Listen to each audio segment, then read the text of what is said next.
picture lang po natin dito sa Mindanao. Tinatawag namin ditong maya-maya, na kung saan gamit ng mga antingero na tinatawag nila itong pamuak.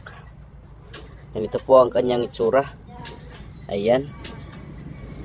Pag nalinisan na ito, magiging ganito na. Pag natanggal ng kanyang balahibo. Pero pag marami pa siyang balat, ganito siya.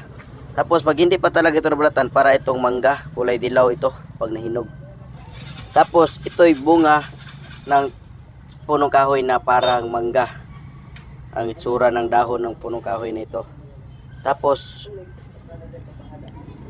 iba din ito sa tinatawag nilang salsagan. Yung salsagan kasi dito tinatawag namin yung admuran, yung maitim.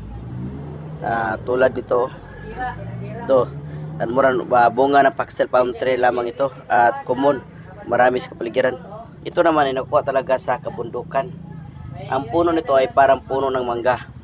Iba dito sa tinatawag na mama, sapagkat yung mama pag atin yung binuksan, mayroon naman yung laman sa loob. Ito wala, sapagkat ang gitna niya nito ay ganito lang, wala siyang laman, kundi dahon lang. Kaya ang iba na pagkalman itong mama, malayo po ito sa tinatawag na mama. Dahil ang mama may buto po yun sa loob at bunga na yun ang yugyugan. Ito naman ay bunga ng punong kahoy, ang tinatawag na maya-maya. Marami nakakilala nito na mga antingero lamang, ang tinatawag na maya-maya or pamuak.